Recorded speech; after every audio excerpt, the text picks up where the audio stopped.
focus a little bit on politics now, and trouble is brewing within the Jubilee coalition, with Kiambu Governor William Kabogo finding himself under fire over alleged remarks questioning Mount Kenya's support for Deputy President William Ruto.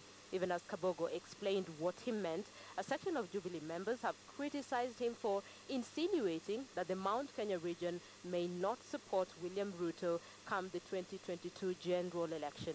Timothy Otieno reports.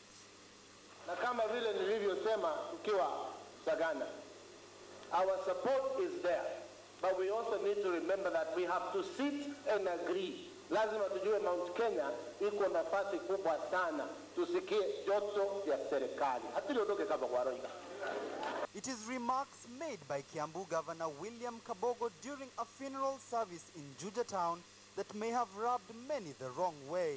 The issue now drawing sharp criticism from both friends and foe alike, revolving around their interpretation of a statement made by the governor on Tuesday. Critics maintain that Kabogo meant that the people of Mount Kenya may not automatically choose Deputy President William Ruto as their preferred presidential candidate come the 2022 general elections. Na hatutaki mtu ambaye atakuwa peke yake anaongea kule, hajui ni nini inaendelea katika county zile zingine, aharibu huo uhusiano ambaye tulipata. But Kabogo has since come out to issue a response to his critics, insisting that his statement was misinterpreted and that whoever wanted Central Kenya's vote would have to earn the trust and loyalty of the people. I am a total supporter of the Deputy President. If he has a friend in Central Kenya, I could be number one.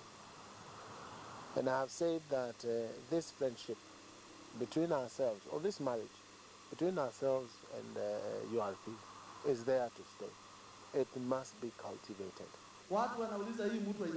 Ferdinand Waititu, Kabogo's political arch-nemesis, would be among the first to lay emphasis that Kabogo's stand was unwarranted. Hiyo ni mkataba ambaye tulikuwa naye kutoka mbeleni 2013 na tukakubaliana sisi watu wa Mount Kenya tunachagua Uhuru kwanza akuwe rais amalize miaka 10, alafu tuchague bwana William Ruto pia amalize miaka yake 10.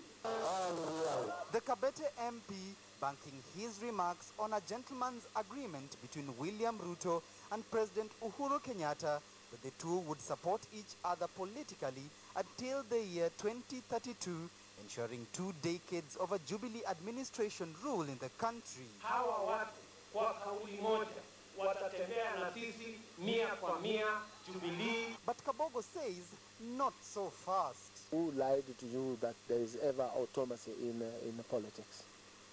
You are lying to your friend. If you tell me you will automatically support me regardless of what I do, I'll be lying to you.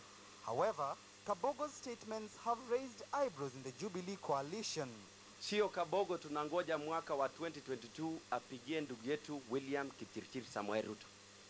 Tunangoja wa Kenya, yeye sio Jubilee, na yeye sio Uhuru, na yeye sio mwenye atapanga kuhusu 2022.